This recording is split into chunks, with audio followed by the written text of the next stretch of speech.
اور ایک وہ دیوبندیوں کا مولوی ہے، وہ اس کا نام رکھا ہے دلیل کا بے تاج بادشاہ، اس کے تاج کے ساتھ جو میں نے کر دیا ہوا ہے نا، وہ کہتا ہے جی میں اتنے لاکھ انعام دوں گا کوئی رفع الیدین کا حکم دکھا دے۔ کچھ لوگ کہتے ہیں کہ اناف کے مسلک میں رفع دین نہ کر کے رسول اللہ کی نافرمانی کرتے ہیں، اس مسئلے پہ رہنمائی فرمائیں۔ یعنی حضور پاک کی نافرمانی ہے رفع دین نہ کرنا؟ اگر حضور کا فرمان دکھا دو کہ حضور نے فرمایا اور رفع دین کرو، میں 1,00,000 روپیہ نقد انعام دوں گا تمہیں۔ سرکار ہم انعام نہیں لیتے، آپ سے آپ کی آخرت کا سوال کرتے ہیں کہ توبہ کریں اپنے اس جھوٹ کے اوپر۔ ہم دکھاتے ہیں رفع الیدین کا حکم بخاری مسلم سے، لیکن پہلے آپ بات کو سمجھیں، یہ ایک مقدمہ ہے۔ صحیح بخاری اور مسلم کی متفقن علیہ حدیث ہے، نبی علیہ السلام نے فرمایا اللہ نے مجھے جوامع کلمات کے ساتھ بھیجا ہے، میں بات مختصر کرتا ہوں اور مفہوم گہرا۔ بخاری مسلم دونوں میں حدیث ہے انما الاعمال بالنیات، اعمال کا دار و مدار تو صرف نیتوں کے اوپر ہے۔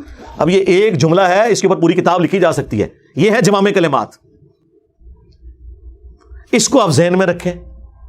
اب آ جائیں بخاری مسلم دونوں میں حدیث ہے، مالک بن حویرث کہتے ہیں رضی اللہ تعالیٰ عنہ علیہ السلام، ہم چند نوجوان تھے 20 دن کے لیے حضور کے پاس گئے، مہمان بن گئے۔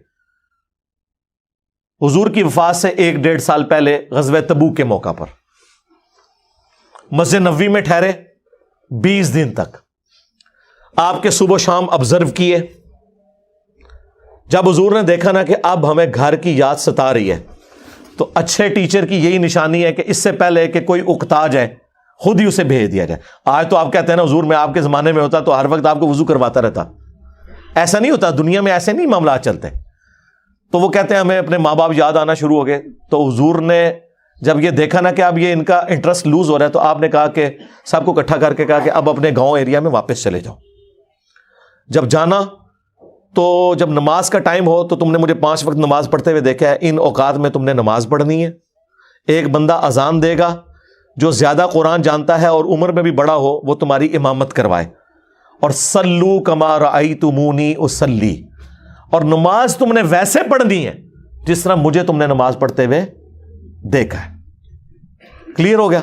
یہ جملہ آپ کسی انٹرنیشنل عدالت میں بھی لے جائیں تو وہ آپ کے علماء کی جہالت کے اوپر ہنسیں گے کہ اس کے بعد رسول اللہ کو یہ کہنے کی ضرورت ہے کہ جب نماز شروع کرنا تو ہاتھ کانوں تک اٹھانا، جب رکوع میں جانا تو ہاتھ کانوں تک اٹھانا، جب رکوع سے سر اٹھانا تو ہاتھ کانوں تک اٹھانا، سبحان ربی العظیم رکوع میں پڑھنا، سبحان ربی الاعلیٰ سجدے میں پڑھنا، فجر کے 2 فرض پڑھنا، زور کے، یہ سارا کچھ آپ کو کہنے کی ضرورت ہے جو لوگ 20 دن سے حضور کو دیکھ رہے ہیں۔ اس کے بعد صرف ایک ہماری ذمہ داری ہے کہ جس شخص کو حضور نے یہ کہا نا تم نے نماز ویسے اسٹیبلش کرنی ہے جس طرح مجھے تم نے دیکھا ہے، ہم اس شخص سے یہ بتا دیں کہ حضور کو نماز پڑھتے ہوئے اس نے کیسے دیکھا ہے، پھر کام ختم ہو گیا نا۔ رفع الیدین کا حکم آ جائے گا نا بیچ میں، جب آپ نے کہا تم نے نماز اس طرح پڑھنی ہے جس طرح مجھے پڑھتے ہوئے دیکھا، جوامع کلمات ہو گئے۔ تو سرکار مالک بن حویرث سے پوچھ لیں، بخاری مسلم دونوں میں موجود ہے کہ مالک بن حویرث رضی اللہ تعالیٰ عنہ کہتے ہیں کہ جب نبی علیہ السلام نماز شروع کرتے تو دونوں ہاتھ کانوں تک اٹھاتے۔ بخاری میں صرف ہے کہ اٹھاتے، مسلم میں ہے کانوں تک، اور بخاری میں عبداللہ بن عمر کی جو حدیث ہے اس میں ہے کندھوں تک، ہتھیلیاں کندھوں کی سیدھ میں، انگلیاں کانوں کی سیدھ میں، یا یوں بھی اٹھا سکتے ہیں، کانوں تک اٹھاتے، اور رکوع میں جاتے وقت کانوں تک اٹھاتے، اور رکوع سے سر اٹھاتے تو کانوں تک اٹھاتے۔ مالک بن حویرث خود نماز کا طریقہ سکھا رہے ہیں، بلکہ بخاری میں الفاظ ہیں، وہ کہتے ہیں نماز کا میرا ارادہ نہیں تھا، میں تمہیں نماز سکھانے کے لیے بتا رہا ہوں کہ میں نے نبی علیہ السلام کو اس طرح نماز پڑھتے ہوئے دیکھا ہے رفع الیدین کے ساتھ۔ اور ایون بخاری میں جلسہ استراحت آیا ہے کہ مالک بن حویرث پہلی اور تیسری رکعت میں اس وقت تک نہیں کھڑے ہوتے تھے دوسری اور چوتھی رکعت کے لیے جب تک بیٹھ نہ جائیں دوسرا سجدہ کر کے بھی۔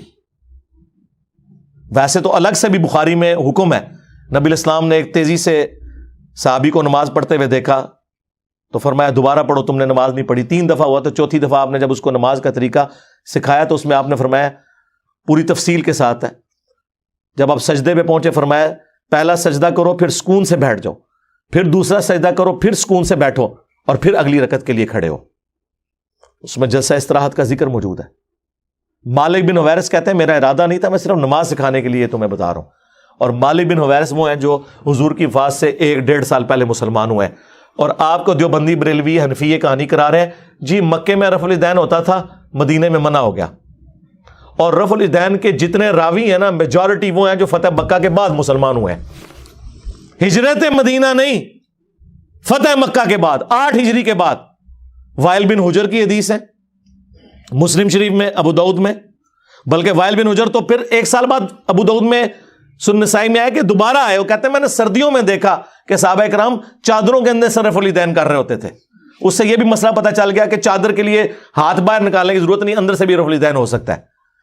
8 ہجری میں بندہ مسلمان ہو رہا ہے، 9 ہجری میں وہ دوبارہ سردیوں کے موسم میں حضور کی نماز دیکھنے کے لیے آیا مدینہ شریف، اور رفع الیدین سے پڑھتے ہوئے دیکھ رہا ہے۔ تو مسوخ کس ٹائم ہوا ہے؟ کوئی نہیں ہوا سرکار۔ سنی اور شیعہ دونوں قائل ہیں رکوع میں جاتے وقت، رکوع سے اٹھتے وقت، اور تیسری رکعت سے اٹھتے وقت رفع الیدین کرنے کے اوپر۔ یہ دلیل کے بے تاج بادشاہ جو ہے نا، ان کے تاج کی حقیقت یہ ہے جو میں آپ کو بتا رہا ہوں، یہ لوگوں کا علمی لیول ہے۔ جی رفع الیدین کا حکم دکھائیں، جی دکھا دیا۔ اب آپ کے پاس قیامت تک ٹائم ہے کہ آپ نے بتانا ہے کہ مالک بن حویرث نے یہ جو نعوذ باللہ غلط نماز سکھائی، کب انہوں نے توبہ کی یہ غلط نماز سکھانے سے، یہ ذرا آپ نے بتانا ہے۔ ابو حمید سعدی کی حدیث بخاری میں بھی ہے اور تفصیل کے ساتھ جامع ترمذی اور سنن نبی داؤد میں۔ 10 صحابہ کی موجودگی میں انہوں نے نماز کا طریقہ جب سکھایا تو باقی 10 لوگوں نے کہا کہ آپ تو بالکل اینڈ پہ مسلمان ہوئے ہیں۔ انہوں نے کہا کہ اس میں کوئی لڑائی جھگڑے والی بات نہیں، میں تمہارے سامنے نماز پڑھتا ہوں، اگر میں غلطی کروں مجھے بتا دینا۔ تو انہوں نے 10 صحابہ کی موجودگی میں نماز پڑھی۔ اس سے یہ بھی ثابت ہو گیا کہ وہ شخص نماز کا طریقہ بیان کر رہا تھا جو اینڈ پہ مسلمان ہوا، اور باقی صحابہ کہہ رہے ہیں تو بالکل آخر میں آیا۔ اور پھر جب وہ نماز کا طریقہ بتا چکے تو 10 نے بیک زبان کہا کہ آپ نے بالکل صحیح نماز پڑھی، رسول اللہ اسی طرح نماز پڑھا کرتے تھے۔ مراد یہ کہ حضور کی وفات کے بعد ذکر ہو رہا ہے، اور یہ ایٹ لیسٹ 30 سال بعد کا واقعہ حضور کی وفات کے، فوراً بعد بھی کوئی فرق نہیں پڑتا۔ 10 کے 10 کو غلطی، جس میں ابو قتادہ بھی شامل ہے سینئر اصحاب میں سے،